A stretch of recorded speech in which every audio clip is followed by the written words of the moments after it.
Baik, kita lanjutkan pembahasan kita tentang ruang baris dan ruang kolom. Kali ini kita masuk ke pembahasan tentang ruang kolom. Nah, kenapa kita belajar dulu tentang, ruang baris sebelum masuk ke ruang kolom? Karena ada hubungannya antara ruang kolom dan ruang baris. Nah, cara untuk menemukan ruang kolom dari sebuah matriks ada 2 opsi.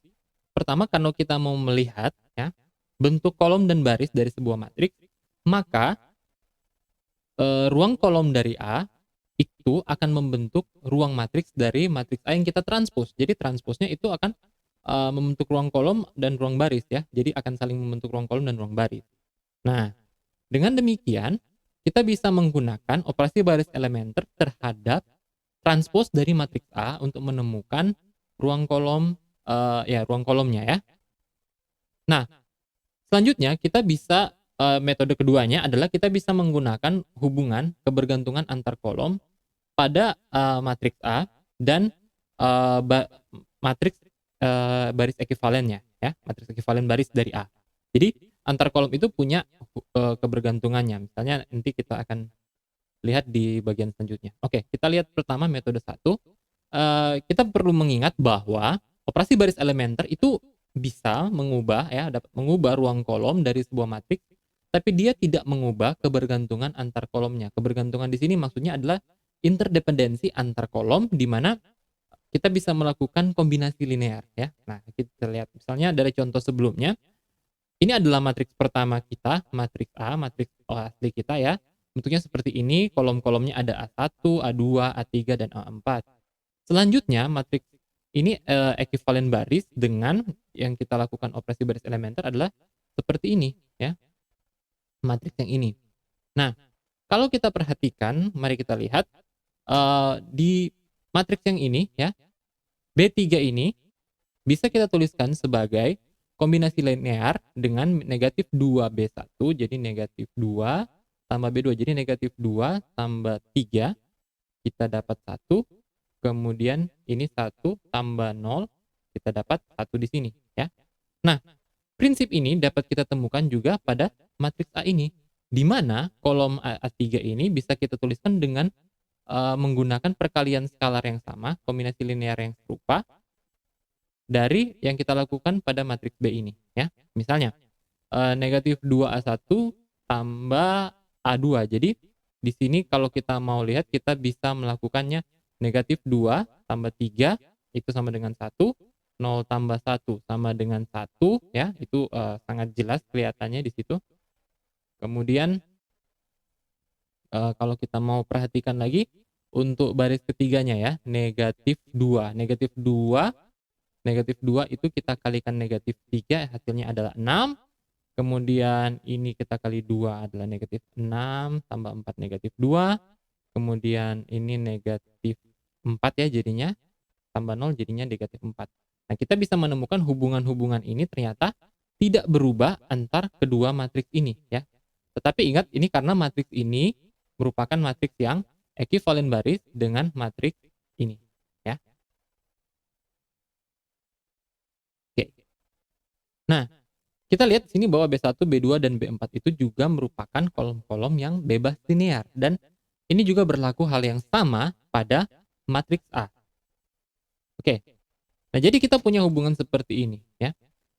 Kalau ruang kolom dan transpos ya. Jadi A jika kita transpos, dia akan menjadi seperti matriks yang ini. Ini transpos dari A.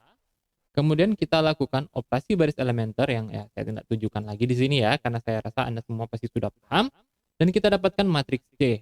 Matriks C berbentuk seperti ini. Barisnya adalah W1, W2, dan W3. Nah, eh, saya tidak menuliskan langkah-langkahnya, tapi hanya saya menuliskan apa yang saya lakukan ya. Nah, di sini kita lihat W1, W2, W3 ini adalah basis baris kolom untuk matriks A transpos ini ya. Jadi baris-baris tak nol ini merupakan basis dari basis vektor baris, maaf ya, basis vektor baris untuk AT. Nah, dengan prinsip ini kita bisa menyebutkan bahwa karena ini adalah transpose, kita bisa menyebutkan bahwa S1 ya, ini kita lihat kita mentranspose kembali ya, baris-baris ini kita transpose kembali dan kita dapatkan vektor-vektor kolom seperti pada himpunan S1 ini merupakan basis dari ruang kolom A, ya. Jadi tadi kita dapatkan vektor-vektor baris yang merupakan basis untuk matriks A transpose, dan jika kita transpose setiap matriks ini, setiap vektor ini kita tuliskan dalam bentuk transposnya, maka kita mendapatkan matriks-matriks yang merupakan basis untuk ruang kolom dari A, ya. Kita dapatkan himpunan yang ini. Oke. Ini adalah metode yang pertama. Sekarang kita menggunakan metode kedua yang berhubungan dengan interdependensi antara kolom. Nah, ingat kembali bahwa tadi sudah disebutkan bahwa operasi baris elementer itu tidak mengubah ruang kolom, ya.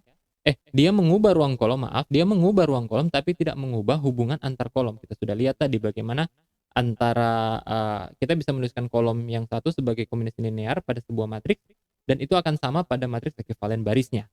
Nah, kita lihat lagi ini contoh yang tadi, jadi ya. Nah, kolom-kolom yang bebas linear sudah kita lihat tadi, dan kolom yang bebas linear itu kalau Anda perhatikan dia memiliki satu utama pada B, ya. Kolom yang bebas linear itu memiliki satu utama pada B. Nah, ini berhubungan, ya. Kita lihat ini A1, A2 dan A4 adalah kolom-kolom yang bebas linear, dan pada B kolom yang bebas linear itu memiliki satu utama. Di sini saya lingkari merah seperti ini. Dengan demikian, kolom pada posisi yang sama di vektor A, di matriks A merupakan vektor-vektor untuk basis dari ruang kolom A.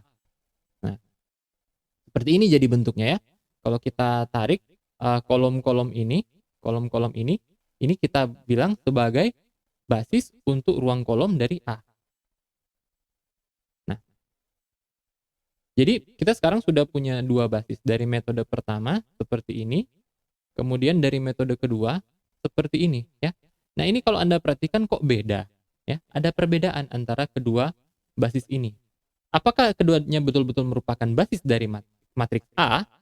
Nah, kita bisa melakukan verifikasi dengan cara ingat kembali bebas linear dan merentang atau membangun subruangnya. Berarti harusnya kita bisa membuat ini, kita harus buktikan bahwa ini merupakan himpunan yang membangun ruang vektor ruang kolom dari A, ini typo lagi ya, maaf, membangun ruang kolom dari A. Dengan demikian, berarti kita menuliskan kolom-kolom pada A, itu bisa dituliskan sebagai kombinasi linear dari vektor-vektor baik S1 maupun S2. Tapi tentu saja, ini tidak boleh, ini bukan merupakan operasi union antara S1 dan S2, ya. Jadi, kombinasi linear S1 dan kombinasi linear S2 itu berbeda, tidak boleh kita gabung, ya. Dan yang tentu saja himpunannya harus bebas linear. Nah, mari kita lihat, pertama kita akan melihat pada S1 dulu, ya. Jadi kita lihat span dari S1, ya.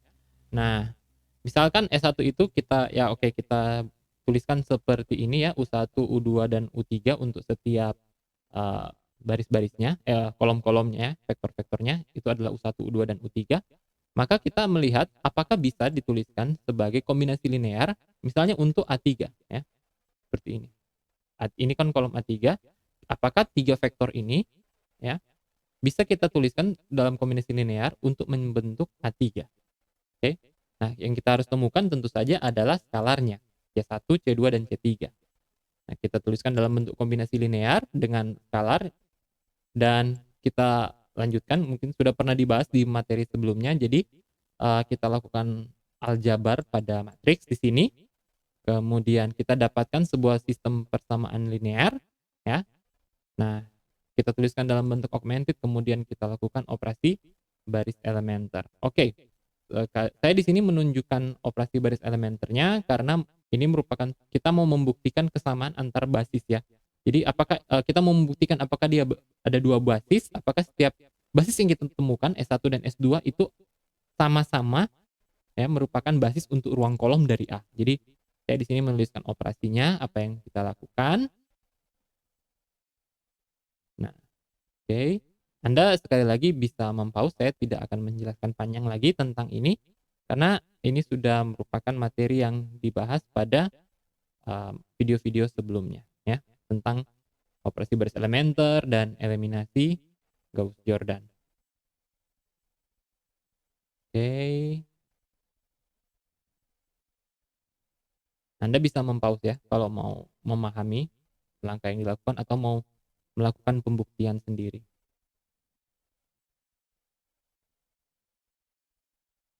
Nah, oke. Jadi di sini, kita sudah selesai ya.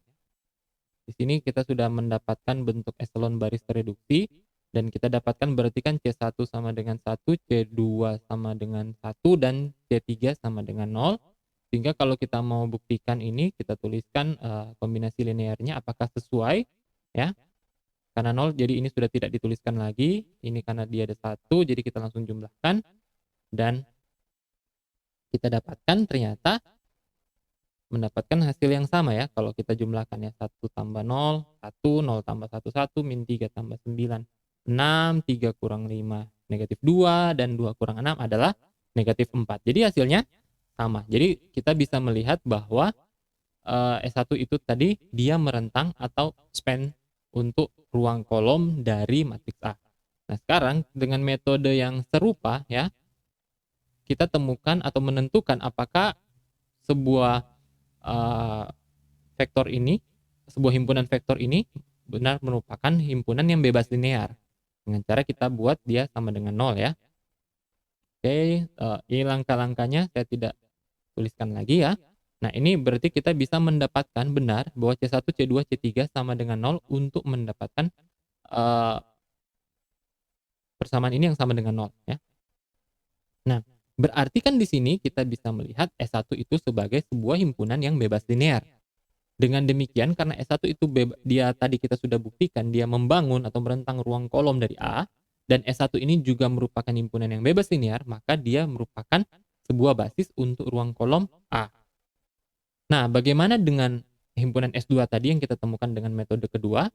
Prinsipnya sama, kita kembali membuktikan span-nya ya, seperti ini. Anda bisa mencoba mengerjakannya. Saya juga tidak akan membahas panjang untuk langkah yang ini karena sama seperti yang sudah kita bahas tadi ya. Dan ini langkah-langkahnya, OBE-nya ya. Oke, OBE-nya ya. Nah, jadi kita lihat di sini vektor kolom pada S2 dapat dituliskan sebagai kombinasi linear dari vektor-vektor dalam S2 ya. Dengan kalau kita mau menuliskan salah satunya tadi sepertinya misalnya dengan kolom yang sama ya. Jadi C1-nya negatif 2, C2-nya sama dengan 1, dan C3-nya sama dengan 0. Bisa kita mendapatkan hasil yang sama. Ya. Oke. Nah, berarti di sini kita melihat bahwa S2 merentang atau membangun ruang kolom dari matriks A. Selanjutnya, apakah dia bebas linear? Maka seperti tadi kali ini kita ubah menjadi sama dengan 0. Nah, kita lihat ternyata dari hasil operasi baris elementernya, dia merupakan himpunan yang bebas linear karena tidak ada cara lain ya, tidak ada cara lain selain C1, C2 atau skalar-skalarnya itu sama dengan 0 untuk mendapatkan kombinasi linear yang sama dengan 0. Oke, berarti di sini S2 juga betul merupakan salah satu basis dari ruang kolom A ya. Jadi ini adalah kasus di mana kita bisa mendapatkan basis yang berbeda dengan metode yang berbeda. Oke. Nah, yang terakhir adalah pembahasan tentang rank ya. Jadi kita sudah membahas tentang ruang baris, ruang kolom, menemukan basis-basisnya. Sekarang yang terakhir kita akan melihat tentang dimensi dan rank. Nah, misalnya ini adalah matriks A, kemudian kita lihat ruang barisnya yang sudah kita temukan, kemudian kita juga lihat ruang kolomnya baik dengan metode 1 ataupun metode 2 ya. S1, S2. Nah, kita lihat di sini jumlah vektor pada ruang kolom itu sama dengan ada 3 ya. Jadi pada ruang kolom ada 3 vektor, ruang baris juga memiliki 3 vektor ya, baik pada metode ruang ini ruang kolom ya, ini 2 ini adalah ruang kolom, kemudian ini merupakan ruang baris ya. Kita lihat bahwa jumlah vektor baik pada ruang baris maupun pada ruang kolom itu sama ya. Nah, jumlah vektor ya, jumlah vektor pada jumlah vektor pada basisnya itu disebut sebagai dimensi ya. Jadi kita lihat sini dimensi dari ruang vektor ini adalah 3 dan semua ini punya dimensi 3. Nah, sini kita lihat rank ya, rank itu menyatakan jumlah vektor atau dimensi pada basis baik ruang baris ataupun ruang kolom, karena keduanya itu punya dimensi yang sama ya. Jadi rank dari sebuah matriks itu menyatakan jumlah vektor pada basis ruang baris atau pada basis ruang kolom.